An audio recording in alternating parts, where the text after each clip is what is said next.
Welcome back once again. Another question from the based on the Newton's law of force.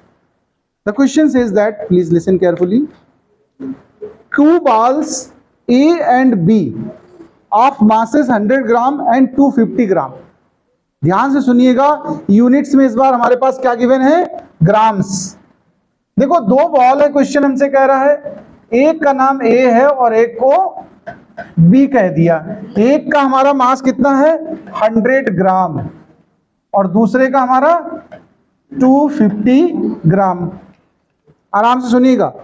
Connected to the ends of weightless stressed string.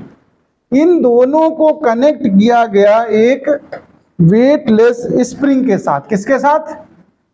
एक weightless spring में connect करके stretch कर दिया, मतलब खींच रखा है. तभी तो स्ट्रेचिंग आएगी उसमें. स्प्रिंग को ऐसे खींचा हुआ है, ठीक है. Placed on smooth horizontal surface. ये जो सरफेस है वो कैसा है, स्मूथ हॉरिजॉन्टल है. इसका भी मतलब होता है स्मूथ लिखने का, मतलब there is friction is zero. अगर स्मूथ सरफेस बोला मतलब फ्रिक्शन कितना है, जीरो है. मतलब आपको फ्रिक्शन कॉन्सेप्ट की बातें सोचनी नहीं है इस टॉपिक में अभी. आप सुनिए. ऑन बीइंग रिलीज्ड, ऐसे खींच रखा था स्प्रिंग को इस तरह से. अब जब रिलीज करोगे यानी छोड़ोगे, on being released the ball B goes toward waste.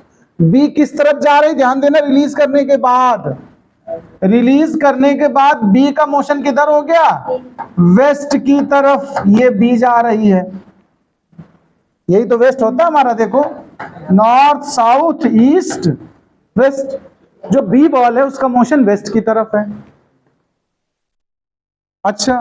With an acceleration of 10 centimetre per second square.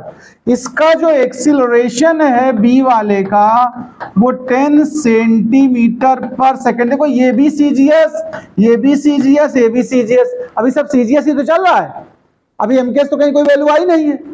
या तो पूरा डेटा हमारा सीजीएस में हो या पूरा डेटा हमारा एमकेएस में हो, तो हमें कोई दिक्कत नहीं होगी. अगर मिक्स होगा तो कन्वर्ट कर लिया करेंगे. अभी तो मिक्स नहीं हो रहा. कुछ आगे देखते हैं.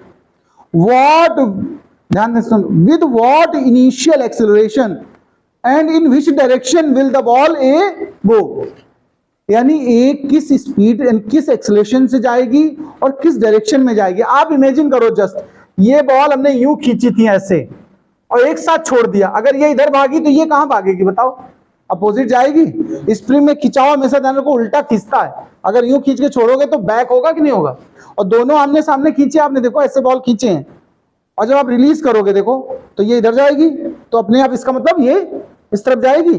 तो डायरेक्शन ऑफ मोशन इसका किस तरफ होगा, ये कंफर्म समझ लो, ईस्ट की तरफ. किस तरफ होगा बताओ.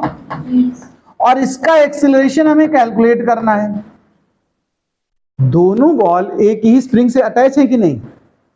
मैंने जब फ्री बॉडी डायग्राम सिखाया तो बोला था अगर स्ट्रिंग एक है, यहां स्प्रिंग है वहां स्ट्रिंग थी, अगर स्ट्रिंग एक हो तो टेंशन भी एक ही रहता है. वैसे स्प्रिंग में अगर स्प्रिंग एक ही है तो फोर्स भी एक ही होगा. यानी जो फोर्स इसके साथ है वही फोर्स इसके साथ है. यानी दोनों बॉल का जो फोर्स अप्लाइड है वो सेम है. अब सुनो, फोर्स का फार्मूला हो गया था मास इंटू एक्सीलरेशन. तो एम ए दोनों के लिए लगा दिया हमने. इसमें हमें वैल्यू किसकी चाहिए देखो जरा, हमें किसकी वैल्यू चाहिए जरा देखो. हमसे देखो एक्सीलरेशन बी का गिवन है, मास दोनों के गिवन है, ए का ही तो एक्सीलरेशन चाहिए. तो ए के एक्सीलरेशन के जो फॉर्मूला हमने तैयार करके लिखा वो क्या लिखा देखो.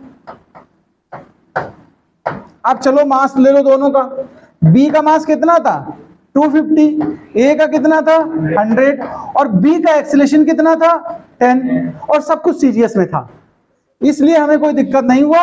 हमने सीधा सीधा 25 निकाल दिया और सीजीएस में इसका भी आंसर लिख दोगे, सेंटीमीटर पर सेकेंड स्क्वायर. और डायरेक्शन किधर हो गई, towards east. Towards east. Note करिए, it is also a good question.